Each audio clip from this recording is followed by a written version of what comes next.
Hello, my dear friends. How are you doing? Hope you are having an amazing day and not having to deal with drama. Ready for new stories I have for you today? Let's go to the first one. And don't forget to listen to the end of the story, guys, to hear my insights. Enjoy the stories. And don't forget to like and subscribe. And of course, don't forget to leave a comment.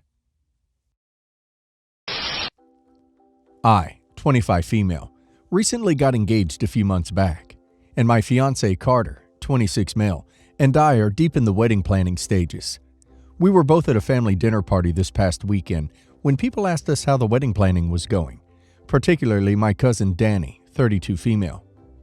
Carter and I have been very fortunate to be in a situation where we can plan our dream wedding and are able to pay a majority of it ourselves, and some help from our parents. When we went into details of how we want it to be a big wedding, to invite a lot of friends and family we haven't seen in years due to virus, Danny immediately made comments about how we're spending twice her income for one day no one else cares about, and many other disrespectful comments throughout the night about our plans. For some context, Danny was pursuing a college degree that was completely financed by my parents, as her mother could not afford it. But in her last year, she was expelled due to getting caught plagiarizing on a draft of her thesis.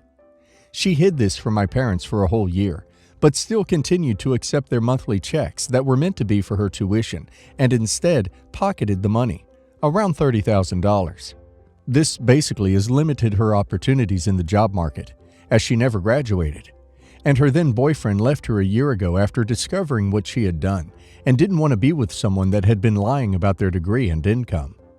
After her initial comment, she then went on to say how if my fiance and I are able to spend all this money on our wedding, we could put the money to better use by helping her out instead, as she wants to pursue community college courses to finish her degree. I said absolutely not, and this caused a huge argument because she kept asking how it's not fair that I'm rubbing it in about how I get the fancy wedding and fancy fiance, and she is struggling to pay her bills after her ex kicked her out. I do sympathize with her situation, but she literally cheated, got kicked out of school as a consequence, proceeded to lie and steal $30,000 from my parents, and then lost her boyfriend for hiding all this from him for 2 years. The reason Danny is in this situation is her own fault, and I told her this exactly in front of everyone at dinner.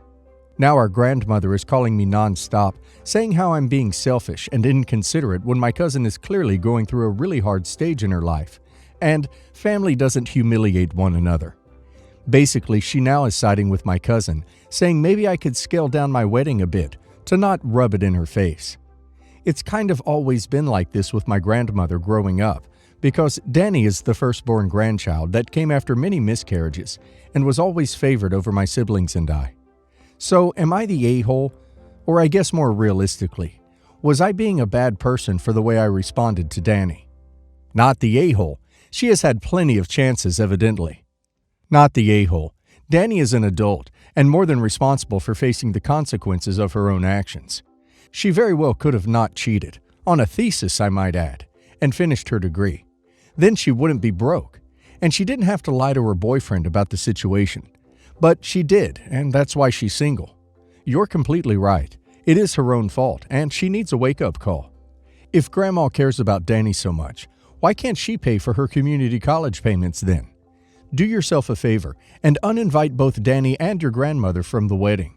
You're doing nothing wrong and deserve to enjoy this event however you and your fiance choose to do so. Not the a-hole. You didn't actually do much here. You answered questions about your wedding plans and said no when your cousin asked you to pay her tuition. Even without the history between your cousin and your parents, you're not the a-hole. How you spend your money is your business. It might have been slightly different if you'd gloated about your financial situation or mocked your cousin about hers, but you didn't. From what you wrote versus your grandmother's reaction, your cousin is likely telling her a very twisted version of the story. My 59 male brother and her wife unfortunately passed away from a car accident when their son, Tris, was 7 years old. Tris was very young, and all of our relatives refused to take him in, including my parents. I decided to adopt him and take care of him till he gets stable in his career. I have an only child same age as Tris. We paid for Tris's education till he passed out of university and got a stable job, But the problem arose when Tris got to know about my will. It only had my daughter's name, and he got mad, telling us that we never treated him as our child, and he was just another outsider, which is definitely not true. I have always treated him and my daughter equally. They both got equal amounts of gifts. I always used to take both of them to trips. But as for my will, only my daughter will get everything from it. Tris has gone no contact with us. Info. Yes, Tris inherited his parents' money, but it was not much because they died young. As for my purpose to adopt Tris, was to provide him proper education and help him build his career and make him stable in his life, which would not have happened if I would not have taken him in. Favoritism was never done, because kids and my kids always get along pretty well from the start, but it was the money I was saving for my daughter from way before. Okay, so I get it. Child deserves parents' love, and I might not be able to provide him that. That makes me an a-hole? But for the people saying I should have let him go to foster care instead, it's utterly ridiculous, especially when we all know the reality of foster care, and especially in a country like mine, which comes among top 20 poorest countries among the world. The reason I adopted Tris when no one was taking him in was to avoid him going to foster care. For me, I did what I thought was my responsibility. I provided him with love and a stable home, maybe not as much as my daughter, as you guys are assuming. And I feel my duty is done, as he is very well settled in life with family of his own. Also, there were a lot of questions asking what Tris calls me. I can't address all of them, but he calls me uncle from the start. It was not a father-son relationship. It was more of a friend-type relationship. I don't want Tris to be ungrateful of what I did. I just want him to understand that the estate belongs to my daughter from the very start. You're the a-hole. When you adopt a child, you agree to raise that child as if they were your own. What you've just told your son is that you love him less than your bio daughter, always have and always will. You've just told him that he is not family. Of course he's gone no contact with you. Why would he not? I'd go no contact with you too. It's not about the money. It's about the fact that you've made it clear you do not love him as much as your daughter and do not consider him family. You're the a-hole, since he's not wrong. You don't see him as your child. You see him still as my brother's son that I took in because no one else would. That's what he thinks because of the will. And from what you said, that's what you think too. How did he even find out about the will? Damn, son, that's a bullet to the chest. Obviously, you've done the best you could for Tris, but it definitely shows that he's still an other to you. I guess you wouldn't have left him anything if he was your nephew, but you took him in as your son, and then showed him you still don't see him as that. I don't know, man. You can do what you want with your stuff, but you're the a-hole for othering him. This happened 1 month ago, but only now I managed to be fine. My husband passed away 37 days ago from cancer. He didn't have a good relationship with the family, as we were not an ordinary couple. But he came from a wealthy family, and the house we lived in was a gift from his parents, before he came out. We dated for 3 years until we discovered the cancer, and that it was already very aggressive and in the terminal phase. Then we got married because it was our dream. It was something very rushed, and we even tried to invite his parents. The answer was no. Because of this, knowing the nature of his parents, he asked me to make it a specific type of civil marriage so that I would be entitled to everything before and after the wedding. If it was another, the parents would be entitled to things in his name acquired before marriage. This is protected by law, not illegal. The party was wonderful, and for few people, 10. My sweet husband survived for 9 months. Sorry, confused here, edited. He finally had his well-deserved rest. I was numb, despite having prepared for months for this moment. I couldn't even stay at the house. My mother took me to sleep at her house for a few days.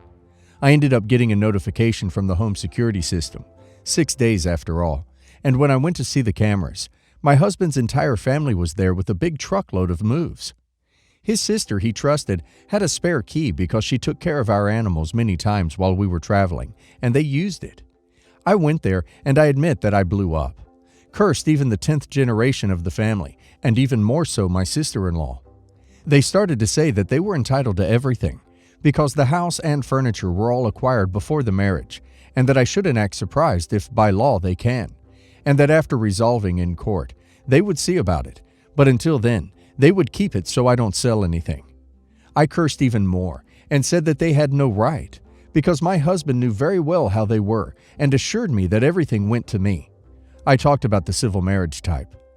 They were surprised and started to say that this is not correct because at least the house was theirs, as it was given as a gift. But they left after I said I would call the police if they didn't leave and kept harassing me about the matter. I had to swap numbers because of several numbers saying I'm an opportunistic gold digger and that I should be aware that this house truly doesn't belong to me. I know I'm protected by law, but sometimes I wonder if I shouldn't give up my house for peace. Am I the a-hole? The house is just his name and has no conditions. Believe me, they tried to take the house away in the past. Not the a-hole. Should have called the police when the alarm went off and had them arrested for burglary. Snooty people can't handle the whole arrest process. Not the a-hole. In fact, you should have called the cops for theft for trespassing immediately if you know the law is on your side. Never let them hold on to something for safekeeping either. You probably don't have an itemized list of everything in the house. So how would you even know if everything was properly returned? Not the a-hole. Get a good lawyer and let them deal with it. Don't give an ounce more of your energy to them than you absolutely have to.